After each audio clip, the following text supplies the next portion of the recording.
(2025년 10월 30일) 목요일입니다.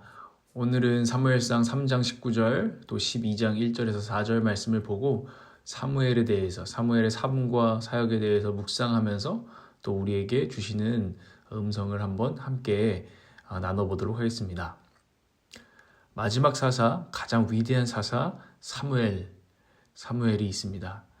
하나님의 음성을 듣는 자, 사무엘이라는 이름의 뜻에도 듣다와 하나님이 함께 있는 것을 우리는 보게 됩니다. 그가 어린 시절에 하나님을 아직 잘은 모를 때 밤중에 소리가 들려서 엘리 제사장님 저를 부르셨어요? 아니, 내가 안 불렀는데. 그 이야기 아시죠?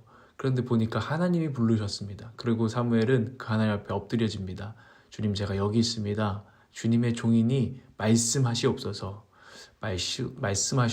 무슨 말입니까? 제가 듣겠습니다 라는 말입니다.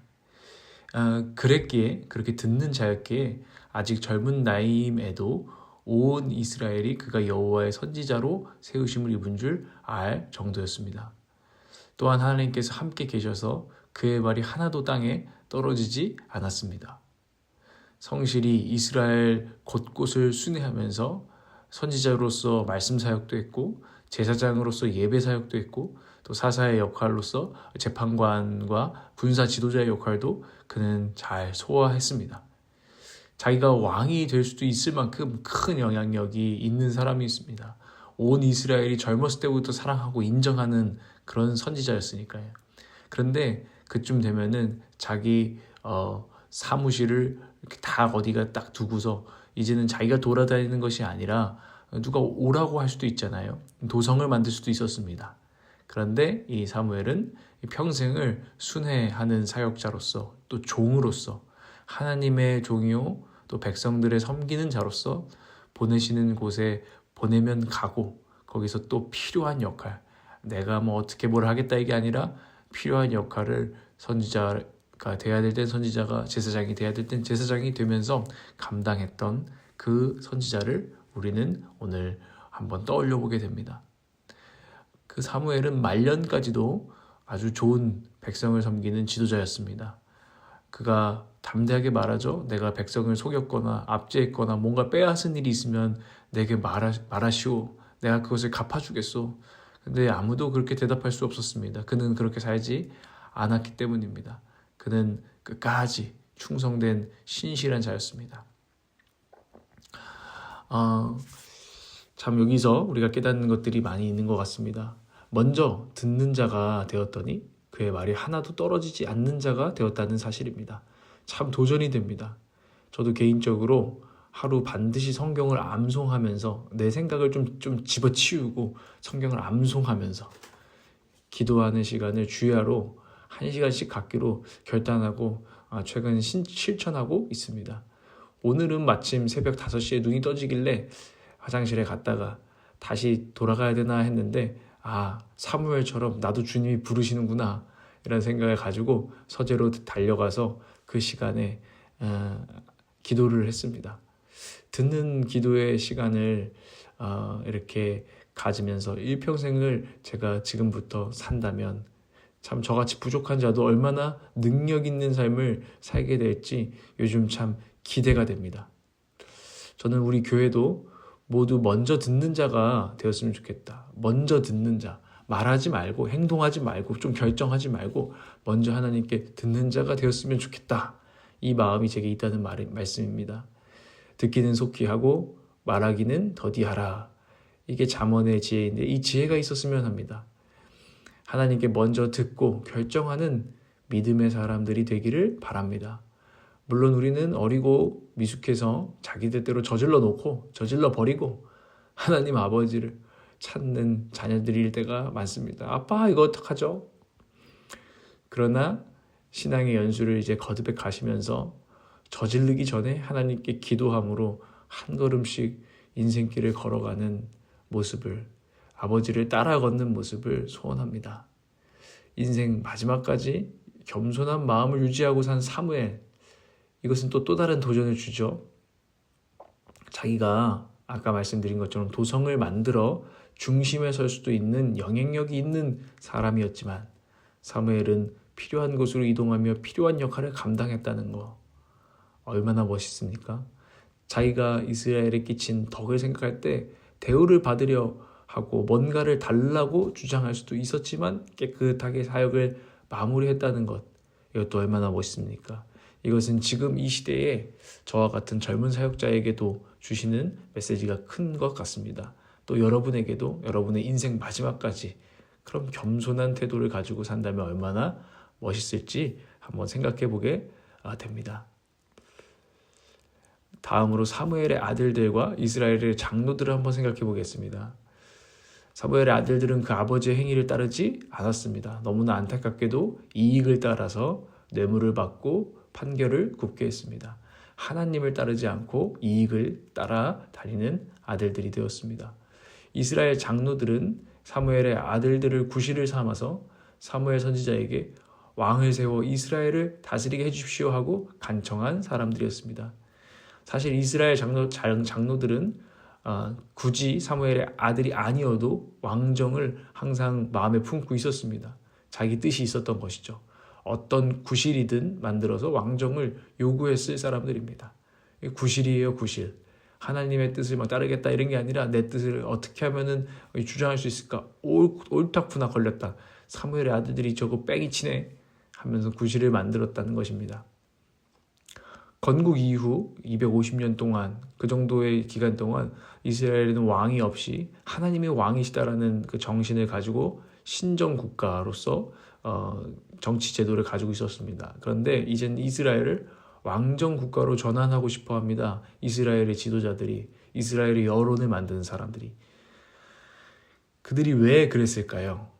그것이 성경에 나타나는데 우리도 왕이 있어야 하리니 다른 나라들 같이 되어 우리의 왕이 우리를 다스리며 다른 나라들 같이 되고 싶다는 것이었습니다. 이 이스라엘보다 하나님의 어떤 뜻을 따라 사는 이 구별하신 하나님의 백성으로서의 라이프 스타일보다 저 밖에 있는 이방 나라들, 다른 나라들의 라이프 스타일과 그들의 어떠함이 부러웠던 것이죠. 그것은 사실 명백하게 하나님을 배반하는 속마음이었습니다. 하나님은 그래서 끝내 왕정을 허락하십니다. 그래, 왕정으로 해라, 사무엘아 들어줘라. 결국 진정한 왕이신 하나님을 잊은 이스라엘의 왕정 제도는 그러나 나중에 결과가 뻔한데 실패하고 맙니다. 하나님이 허락하셨지만 실패하는, 넘어지는, 완전히 망하는 걸 결과를 하나님은 이렇게 역사를 통해서 보여주고 계십니다. 하나님께서는 우리가 고집하는 것을 억지로 꺾어놓지 않으십니다. 우리가 고집할 때 그 고집을 다 막 그냥 꺾으실 수 있잖아요. 어떻게 보면 후드려 패서라도. 그런데 그렇게 하지 않으시고 우리를 다루고 가시는데 억지로 꺾어놓지 않으시는 분입니다.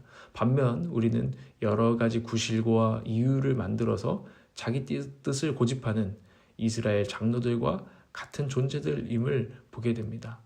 하나님은, 그리고 하나님의 말씀은 고집한 결과가 결코 좋지 않을 것이라고 말씀해 주십니다. 선지자 사무엘을 통하여 또 성경을 통하여.